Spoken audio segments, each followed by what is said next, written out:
Eccoci, buonasera, dovremmo essere live. A questo vi do il benvenuto in questo appuntamento di Lucca Changes, ovviamente virtuale, e introduco subito i nostri ospiti.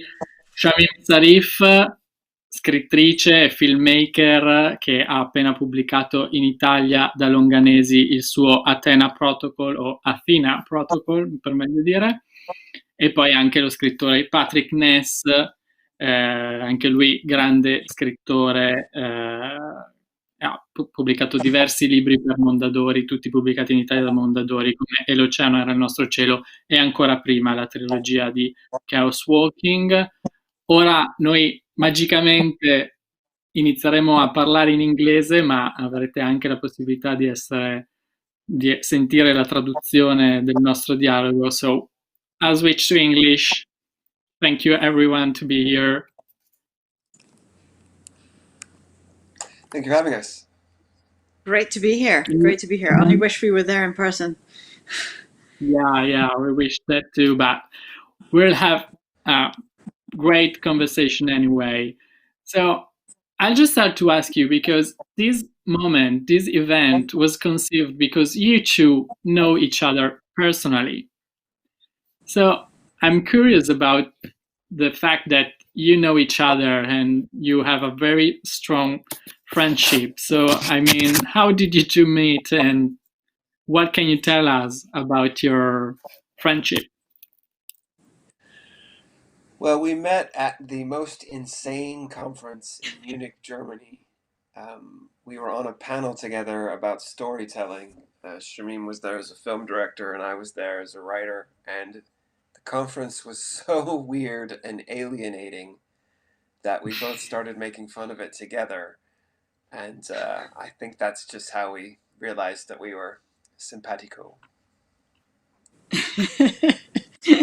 Absolutely, and we stayed friends ever since. I think it's just we even across across continents. So whenever we are in each other's cities, we always make a point to have dinner, and we speak regularly on the phone. So it's been great because writers are not great at making and keeping friends. Sometimes we get very insular, but.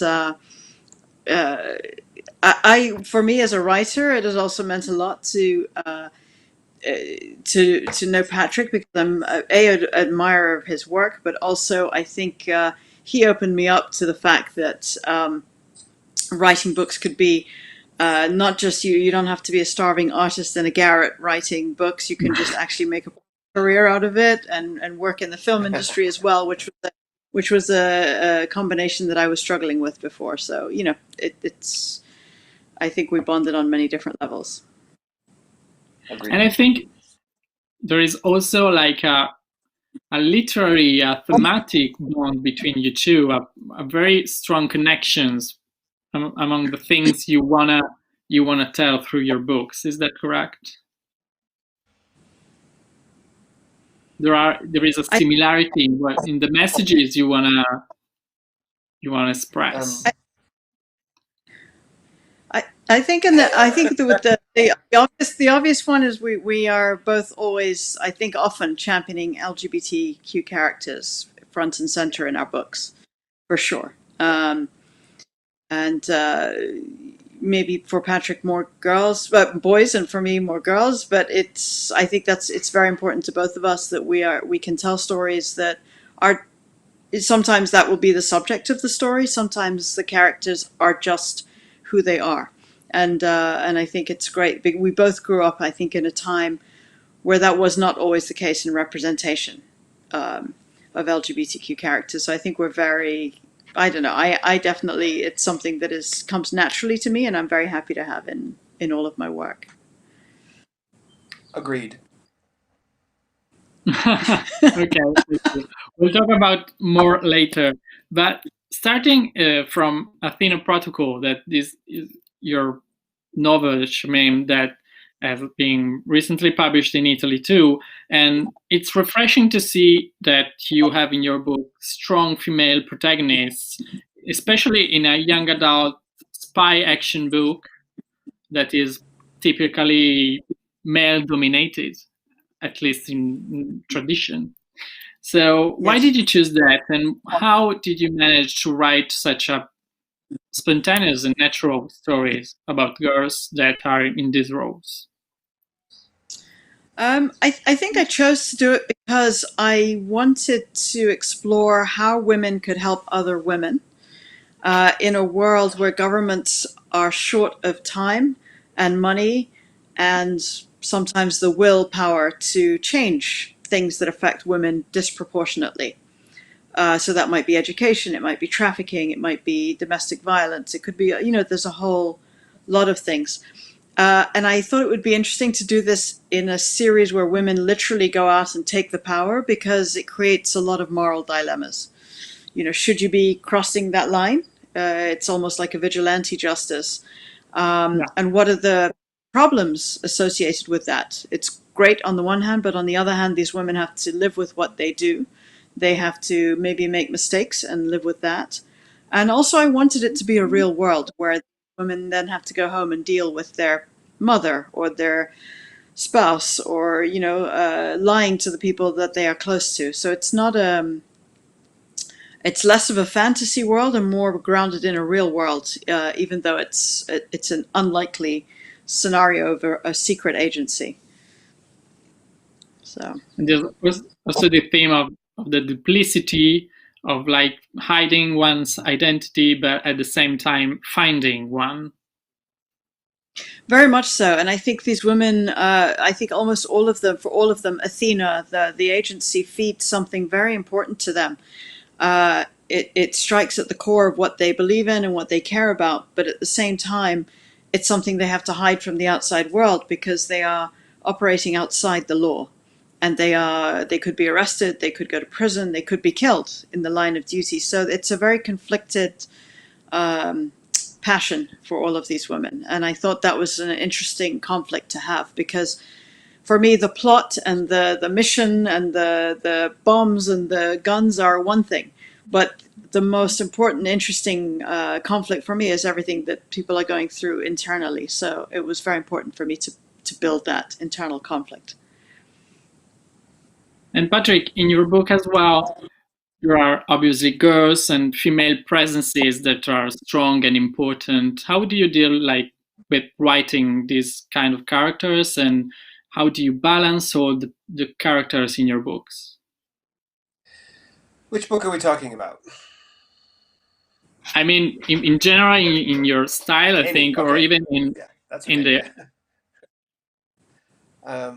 Yeah, well, I mean, it's more that I remember when I first started writing for teenagers. Um, uh, every every sort of female character in every book that was out at the time was described as feisty, which is fine, but it's very limiting. And so my goal was to, like, for Chaos Walking, for example, I had a boy lead and a girl lead, Todd and Viola, and my goal was, why shouldn't they be equally brave and equally afraid and equally trustworthy and make equal mistakes? And that's really what I was after. It wasn't so much. I just wanted to make her human, because so often girls are treated as a type, as a as the Hermione, more or less, and there's more to Hermione than what we see of Hermione. I wanted complexity, is what I wanted. I wanted her to be like the girls that I know. So that's really what I was after. It wasn't any special intention um, to be strong. I was just trying to replicate the truth, which includes strength, but it allows her to be more than just strong. And so hopefully a reader can relate to her more because she's more human and more recognizably human. That's what I was after, if that makes sense. Yeah, surely. And also in in and the ocean was our sky, there is at least I interpreted it. I read through the lines that there is like the attempt to subvert like all the male dominated values, the heroism, like exactly the Moby Dick like themes that are imbued in our society through Well, different it's point kind of of view. yeah. I mean, it's like what Shamim does with the Athena Protocol, which is I've always said that one of the ways to change the world is to act as if the world is already changed, and so there's no permission requested. There's nothing in the Athena Protocol that says, "Ooh, is it okay if I have these women do these things?" There's none of that, which is exactly right. It's here are these women doing these things, and that's presenting a world as it could be and is sometimes, and that to me is kind of what I was doing with "And the Ocean Was Our Sky." It wasn't asking permission, saying, "Oh, what an unusual thing that this group of fighters is all female." They just are, because in this world that's normal. So you need to accept it on those terms. And by doing that, by presenting it as something that is, I hesitate to use the word natural because that has other connotations, but presenting it as just something inevitable and um, perfectly workable, then you change the world a little bit by opening up the possibility of it a little more. So that's I hope that makes sense. But that's I once wrote a screenplay where it was focused on a family, and just as a kind of experiment to see if anybody would notice, I made every single other character, every single minor character, every police person, every doctor, every government worker, I made every single one female, just to see if anybody would notice. Nobody did. I didn't ask permission to do it. I didn't, but it just, I just did it, and people went, "Oh, okay, well, yeah, that's what life is like," and on we went. So it's a matter of questioning what you've always been told, and then for permission to change it. There is this kind of I can't remember the name, but this kind of test you do on movies, on Hollywood movies, like trying to find if there are enough female characters, if there are enough women in power, if the women are just functional and like supposed to be dead at the end of the movie, or they just are very Yeah, important to the you it's the subverted that Bechdel to test. Yeah, exactly the Bechdel yeah. test. So sometimes it's kind of habit. It's question of habits, and because Yeah. everyone does this way, and things have always been the same. So even in literature, you both are trying to change the pattern of that. And I think that's particularly interesting because I think your novels are like universal, can be read by anyone, but often you are targeted as young adult writers.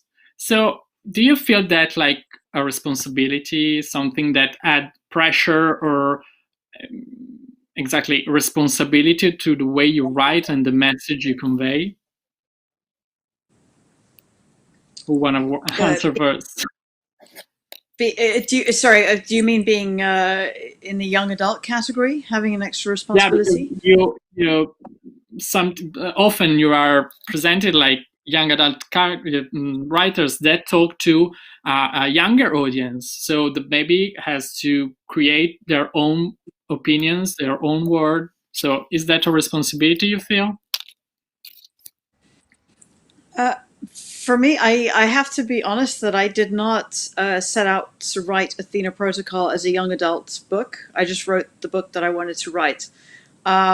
And when it was published that way, and then I was writing the sequel, Shadow Mission, I also did not I did not think about it too much because I didn't want to. First of all, I guess, you know what, if somebody is 16, 17, 18, 14, 20 and reading my book, I figure that I look at my kids who are now 18 and 21 and how they seem a lot more switched on than I ever was, even in their early teens. And I just think I don't need to be worrying about. I think I want to give them the credits, the audience the credits of reading it and making their own conclusions and deciding what to take and what to leave from it. I mean, I generally, the Athena Protocol is about women who are trying to do good anyway. So it's not, it's not American Psycho or something where you could say, okay, well, it's a different conversation that I'm having. But for example, the themes of trafficking, of sexual exploitation, all of these things are in the Athena Protocol. But I didn't think to portray them differently because they were for a young audience. I think everything that is out there on the internet and on the news on a daily basis is nothing compared to what I'm going to be writing. So I would rather be able to express my story without any reservations. Yeah, same. The it's just we're getting different screens. Hello, hi everyone. Mine's the same, because if you read the fiction that teenagers write, the short stories that they write for school, they are considerably more violent and considerably darker than any YA book that's published. So a teenager is already thinking about these things, and I think the immoral thing is to not talk about them, to pretend that everything is fine. To me, that's the irresponsible thing.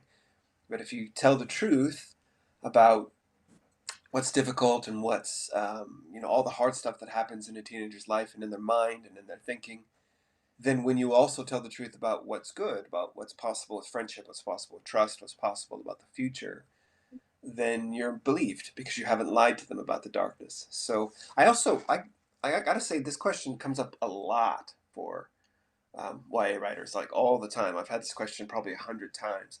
And I object to the question because the implication is that we start from a place of irresponsibility. It's as if we have to take a special responsibility because we write for teenagers, but that implies that we're starting from an irresponsible place. And we're responsible people. We're interested in talking about issues seriously.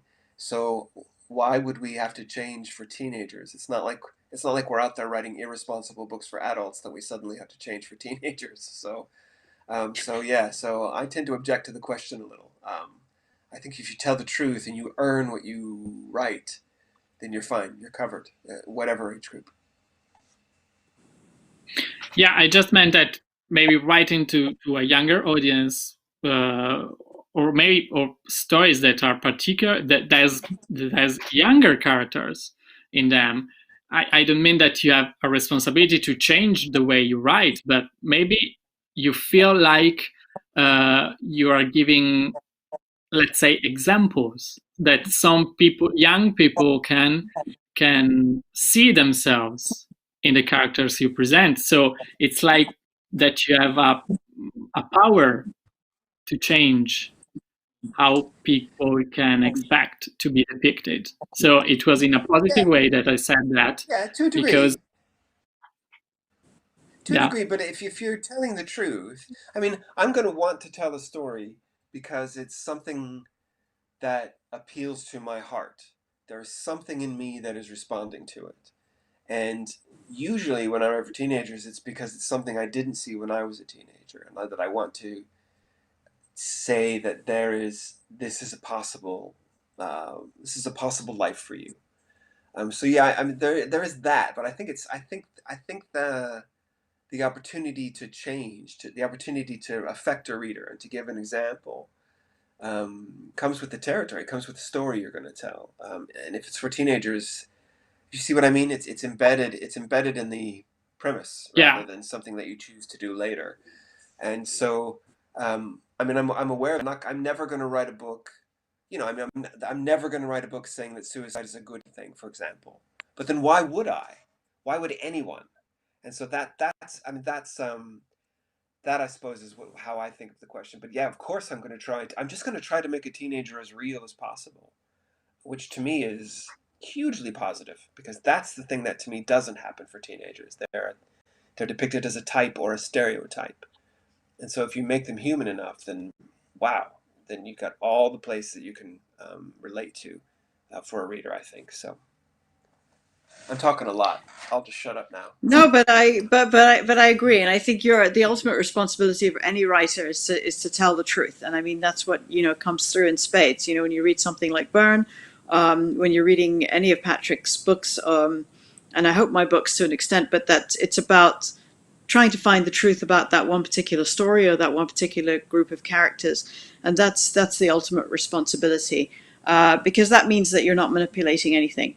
And I think if you think too much about a moral imperative or a moral responsibility that you have for teenagers or for any audience, I worry that as a writer you start to be writing for the wrong reasons or be thinking about slightly the wrong things when you're telling your story. So that's where I come from. Yep. Agreed. Yeah.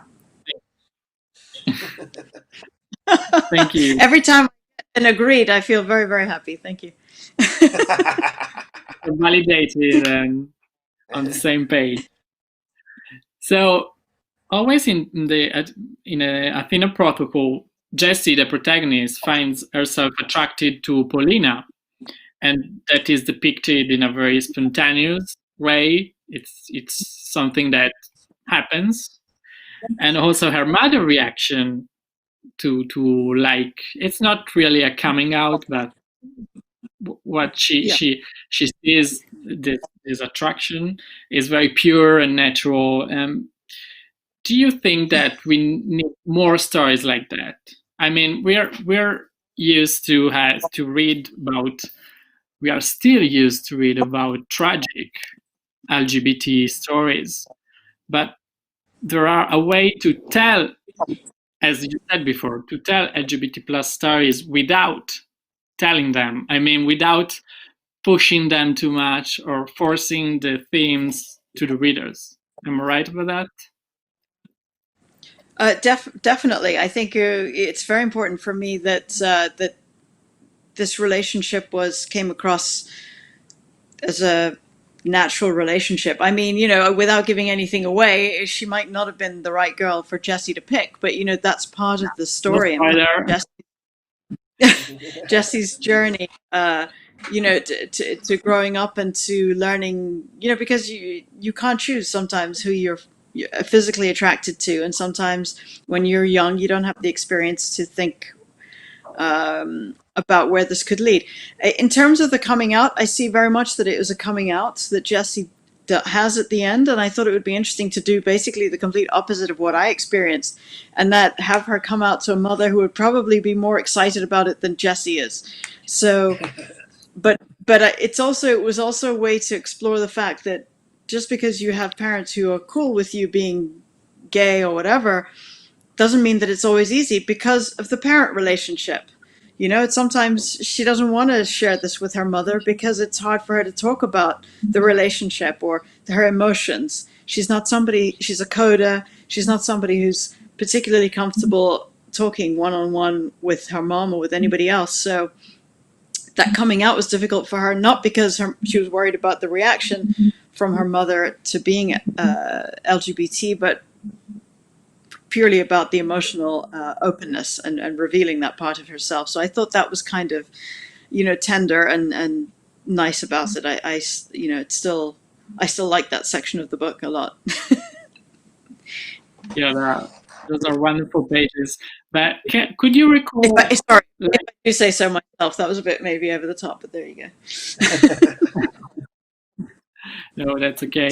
But could you recall which were the first representation of LGBT characters in books or movies or TV shows that you felt like meant something for you? I mean, what was the first reactions and the first experiences in watching or reading characters that you felt like had a resemblance to you? And I ask you this to both of you. Gosh. We're going to show our age here, Shamim. I know. Tell me about it, because there surely wasn't much. There was almost nobody that had a resemblance to me. I can say, I'll just jump in there while Patrick is thinking.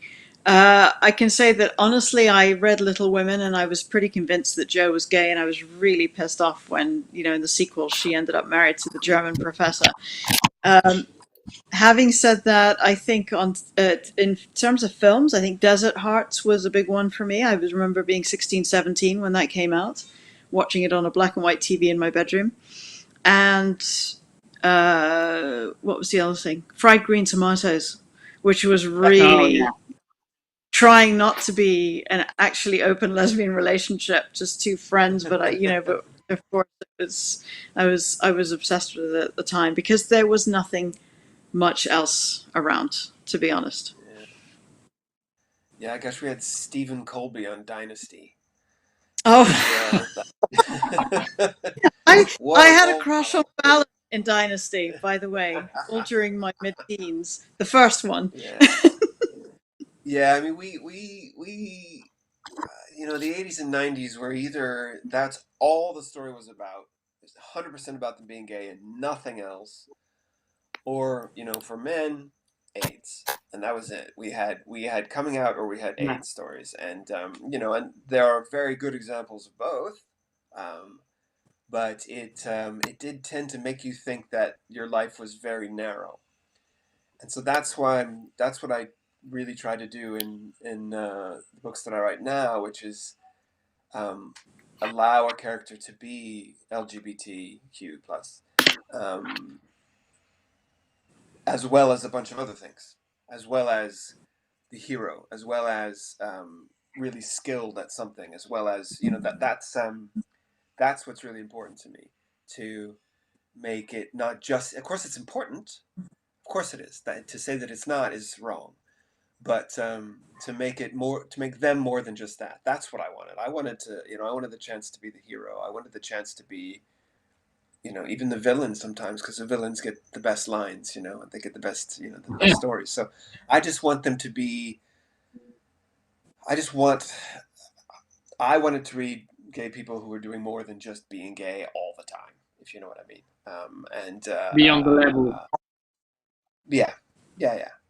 So that's what I wanted. So that's why I write it. And I mean, in YA,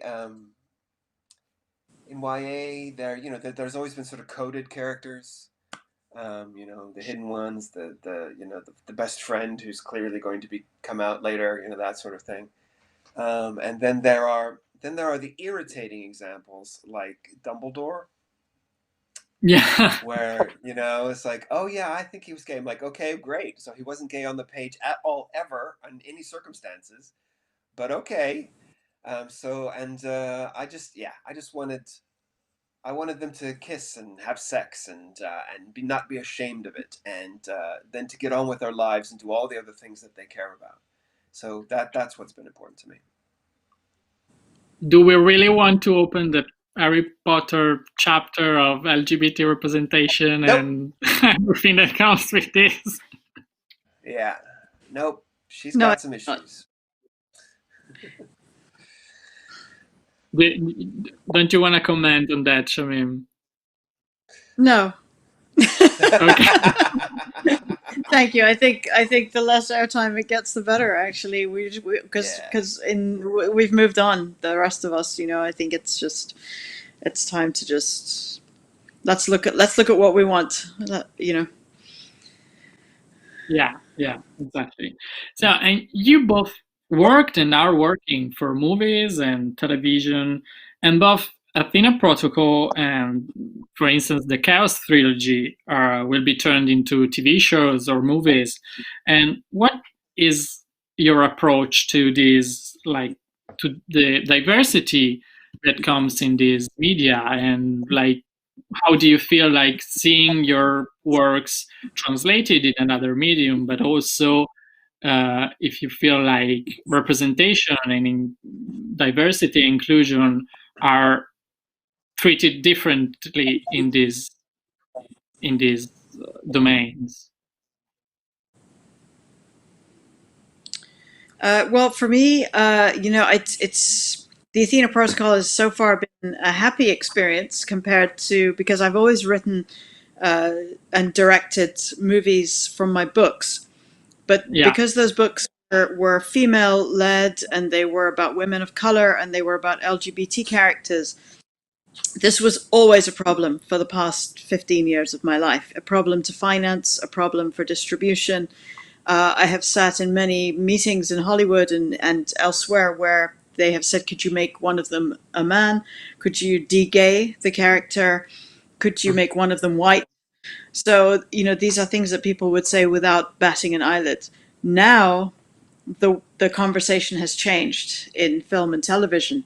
And I think some of that is Me Too, some of it is Weinstein, but a lot of it is the fact that we are not stuck in only making theatrical movies that are made for mass market audiences. Now that there is TV and various streamers who have realized that you can make 100 stories this month and they can all find a niche audience, it is, I feel, less of an issue now to have diversity it's never stopped me from writing diversity or directing for about it, but it was a lot harder. Whereas now with the Athena Protocol, I was almost waiting for somebody to say, could you make one of them a man, or could you do, but nothing. And all of these women are very diverse. They come from China, they come from America, they come from Palestine. So it was really fantastic so far to have this and to feel finally that this corner has been turned, where I find it abusive actually to say you are the wrong color to be on television, or you're the wrong color to be in a film, or the wrong gender. So I think it's a very positive time, I hope. But it's for the Athena Protocol. It's very early in the process. I'm just interviewing and talking to showrunners that I will be co-show running the series with. So let's see if it stays the same way. But I'm hopeful. Yes, actually, the paradox is that there have always been gay storytellers, lesbian storytellers. So these stories have always been written, but they rarely came to fruition at the end, Yes. because they were so changed, they're so manipulated, and that's the sad fact about. Yes, now we have all this diversity, but if we look in the past, a lot of potential was lost. Yes. Yeah. But I think we have a very aware audience. The YA audience in particular demands that books look like the world. And so when you say demand diversity, it seems as if they're demanding something that isn't natural, but it's the opposite. Diversity is the natural thing. I live in Los Angeles. You just have to open your eyes to see the people around you and include them in your story. And so I think part of it is driven by our audience, who really, really insist that you make everyone welcome, which is part of the point of YA, really. It's, everyone, so if you aren't seeing your story, maybe you need to write your story and you'll be welcomed here as a storyteller. So I agree with Shamim. I think it's changing. And, I have some things in the works where diversity is the very first thing they want to discuss. How diverse is your cast? How diverse are their experiences as characters? And so which is really exciting, because you get a bigger talent pool. So you get really, really good people. So that's I see it only as a positive. Completely. But you've had things made in the studio system, right? A lot, Patrick. I've been much more on the independent side. But did you find that there were any issues? Did people want to change characters or orientation or anything like that? No. No, I mean, Monster Calls wasn't controversial, and there was nothing in it that was changeable.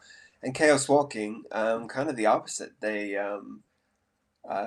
Todd lives with two men, who are clearly his fathers, and that is made very clear in the film. And I did something in the first book of Chaos Walking where I purposely didn't state anyone's race because I thought that was more welcoming. But that, I think, is a mistake, because what had happened is that readers of color would assume that because I was white, that everybody in the book was white if I didn't say specifically, which is not what I intended at all. And so in the film, at least two of the main characters are black, which isn't necessarily stated in the book. One is a very, very well regarded Mexican actor named Demian Bichir. So to me, it was kind of the opposite. They were really looking for different faces. And if you can, if you can hire Cynthia Erivo, you're going to hire Cynthia Erivo. I'm going to jump at that chance. So that was kind of the opposite. And I think it is the YA audience driving that, and they know that if they cast a movie that is all white faces, the YA audience on Twitter tear them apart, and they're going to be right to tear them apart because that's not what the world looks like. So I think I don't know that it's entirely a wonderful moral shift. I think it's economic, which is because the biggest movies in the world are the Fast and the Furious movies, which are the most diverse blockbusters ever. And so they see that's what people are hungry for. So thank God, finally. So that's my answer to that. And while we'll wait for maybe some questions from the audience, from your fans that are following us live, I'm gonna ask you. You, Shamim, have you have often translated your books into movies. You made this choice to like shift from one way of expressing yourself to another. And Patrick as well, you worked a lot in television, and your works are being translated into movies and TV shows. And so do you think that what do you feel about that? What do you feel about seeing your words becoming something else? Is that a need you feel? Is that something? Well, for me, I was always interested in film as well, and now TV, and in that medium, the director is the one that carries the vision from start to finish. So but I love the collaboration of that. It's the complete opposite of writing a novel, where you control every aspect of that universe, from production design to costume to everything, to using the skills of the people around you. So for me, I love that process. I absolutely love it, especially when I'm lucky enough to work with people who are more talented at lighting and acting and all of that than I am. Because sometimes you will see something magical that you could never have conceived of. So in a way, it kind of takes your creative vision as the writer and enhances it several levels, because it's something beyond what you could have thought about. So I enjoy it, and there's something very magical. In every movie, I just have moments of thinking. I just stand there surrounded by 100 people, and I shout action, and I think, wow, all these people are making up stuff about people that don't exist, or they're taking a book that I had thought about 7 or 8 years ago, and I'm seeing Rebecca Ferguson or whoever it is saying these lines and bringing that character into a completely different form. So of course it's I can only describe it as magical at those moments, of course, and then it becomes 15 hours later you're in pain and thinking, what the hell am I doing? But there's but I feel very privileged to be able to do both of those things. And have you discovered something else about your works working on the movies? Like, have you seen some aspects that you understated while writing or something like that? Yeah, very much so. I think both ways. I think I realized that, well, I can't say I overwrote as a novelist because it's a different medium, but it taught me a lot about writing scripts when I was directing, because I realized how many scenes I was leaving on the floor when it came to the edit, and how much did not need to be written in dialogue when you have skilled actors or can be true emotion. So it's still something I'm learning. I consider that I'm still low on the directing trajectory, and what I really love about it is you can never say, now I'm the perfect director or writer. This is something that is a constant evolution, and I thrive on that. So I've learned to be much more economical with my scripts when I'm writing. because now I realize how much more all of my crew will bring to this, and the actors too. So Yeah, I think And learning for me is the key right there. I think that's exactly right. I want to learn. I want to know more. I want to know how to different ways to tell a story and how to tell them better. And I mean, it's amazing to see your stuff on screen. It's amazing to see people bring it to life. That's extraordinary. I mean, I feel so lucky to have that happen. But mainly it's I want to learn, because I think if you stop learning, you creatively die. You know, I think you need to keep trying, keep challenging yourself, and so I look for things that scare me, that have a really good chance of failing, of me doing a terrible, terrible job, because I know I'll pay attention and I'll try not to do a terrible job. So yeah, learning for me is the big thing, and it's hilarious what Shamim just said about the efficiency of a screenplay because I have also really tried to learn that, but the one I'm currently writing, I am I got to the halfway point of the movie on page 109, which is which is way too late. I mean, we're talking that movie would be, yeah. So I mean, I'll go back and I'll fix it, obviously, but that's what I want. You know, that's the kind of stuff. That's a challenge I like. I think, okay, I've got this wrong. How do I go back and get it right? And you know, and I'll learn in that process. So yeah, so definitely learning. Learning is what I want to do. you're constantly challenging yourself to get to the point, to perfect your style and stuff like that. Yeah. Yeah, I don't think you ever So perfect I'm reading. I just want to keep going. Yeah. Go ahead. I'm reading from the questions that are coming from fans, and Lucca is asking, on which projects are you working right now? If you can tell us something. I am working on a project with an Italian connection. I am writing a new adaptation of Lord of the Flies by William Golding, and it's going to be directed by Lucca Guadagnino.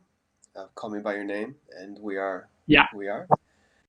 I am currently writing a screenplay for Jake Gyllenhaal based on a graphic novel. I have a couple television things in the works that I can't talk about.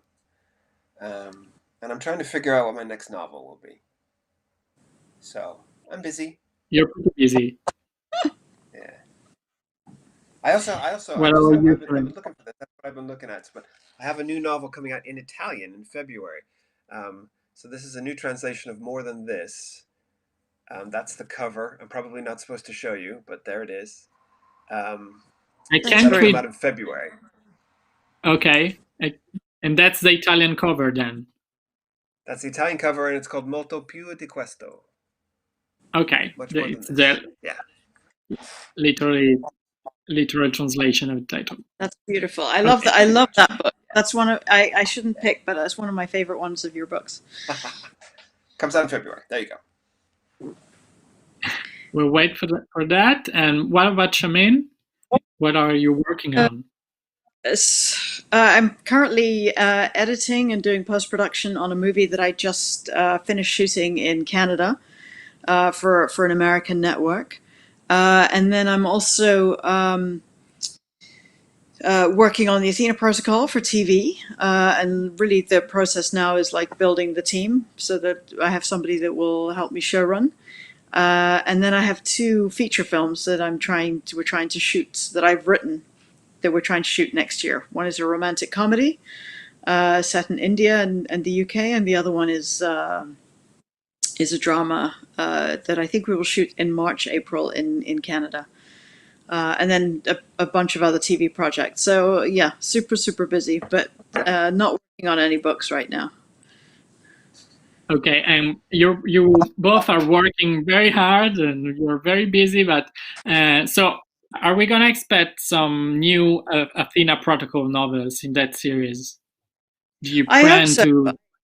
Yeah, I would love to. I have a lot of ideas of problems they can solve for women all over the world. So, and I really like. I think at the end of the second book, Jessie is in a very interesting, a much darker place.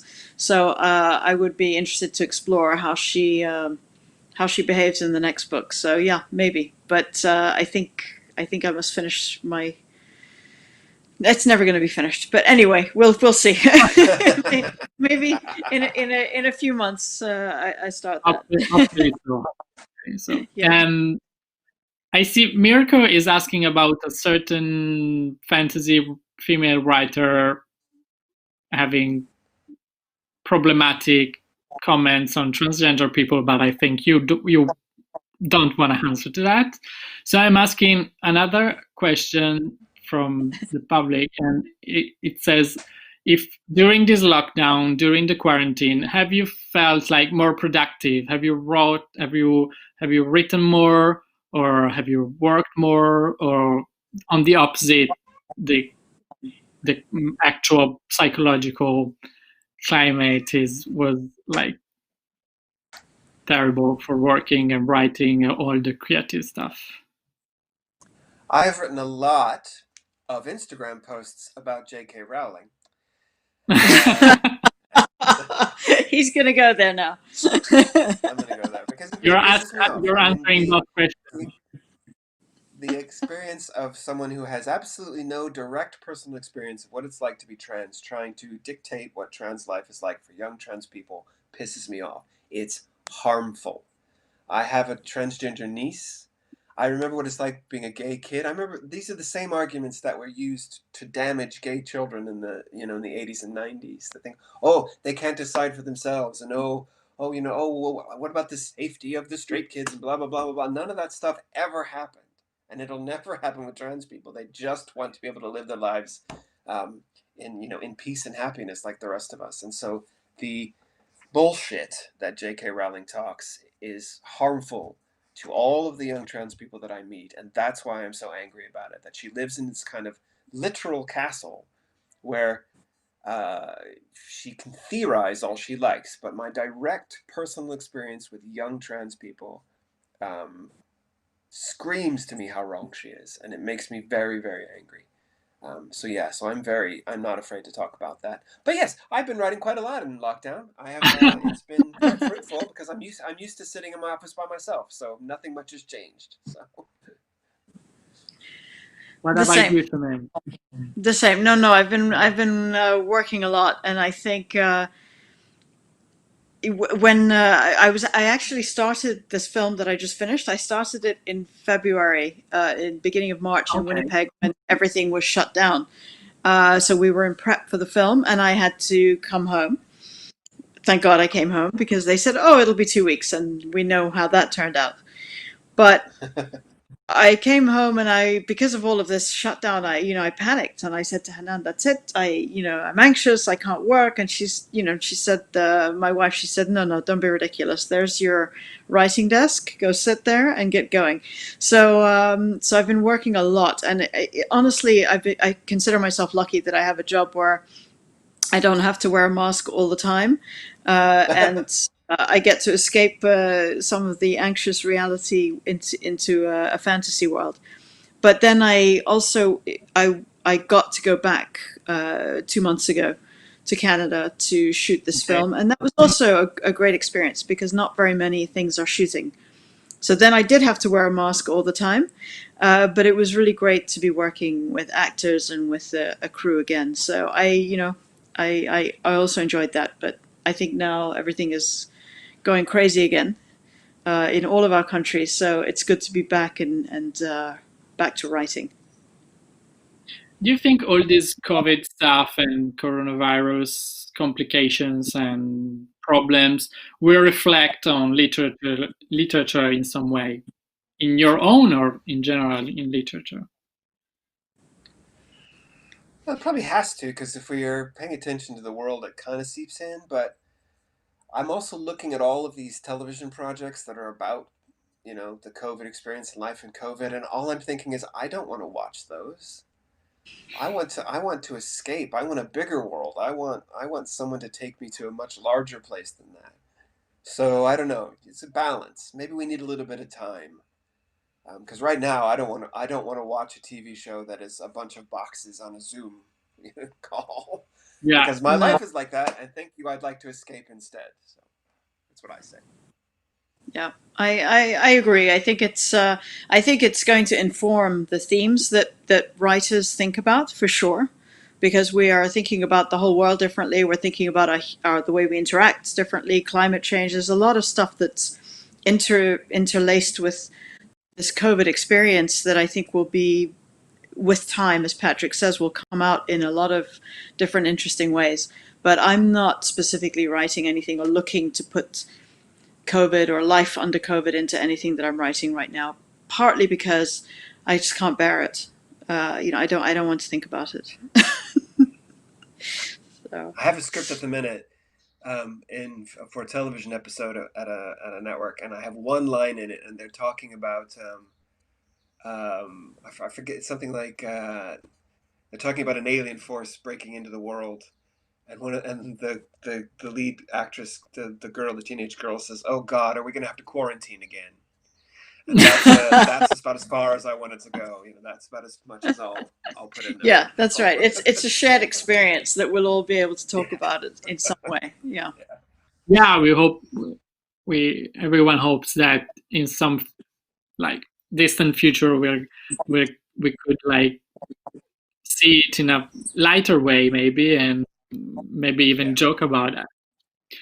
So our time is almost up, but I wanna end like in some positive but not coronavirus positive way, asking you, where do you find hope in these times that are so dark and so problematic and so divisive?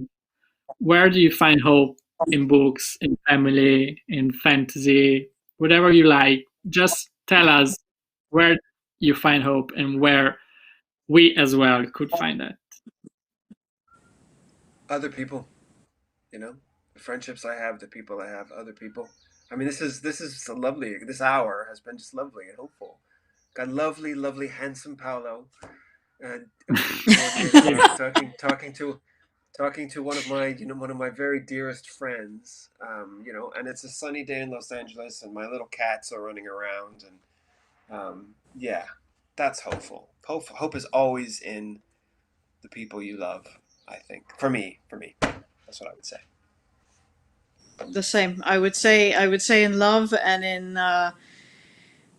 in enjoying what is good about people and good about the world. And I think as I got older, and I say this to a younger audience, I learned to be careful where you put your focus, and it is not to turn off your attention from the concerns of the world. The Athena Protocol deals with some horrors because I was angry and I wanted to make sure that things are being addressed. But it's also important that your whole life is not focused on the bad stuff. I honestly believe in this idea that you get what you attract, because if you're always thinking about bad stuff, you're just miserable. So it's just kind of I think there's something to be said in taking time to think about, look at that. What did we do for the last hour, and how great it is to see Patrick and Paolo, or to be able to go out for a walk, or whatever small things that are pleasurable in your life. And also the teenagers, I will say, just go home and give your mom a hug, because now my kids don't want to do that so much. So there you go. They will. It'll come full circle. They will. I know. I still make them. I think they like it secretly because they allow it, and they're big enough to push me now. Yeah, yeah, surely so. So thank you for these words, and thank you for your time. Thank you for being with us. Shamim Sarif, Athena Protocol, that is published in Italy for Longanesi, and Patrick Ness, his books are published by Mondadori. Thank you a lot. Thank you to Lucca Changes and Lucca Comics and Gays for games, for having us. And thank you, and see you soon. Thank you very much. Thank you very much. Appreciate it. Thank you. Thanks guys. for having us. Bye. Bye-bye. Bye-bye.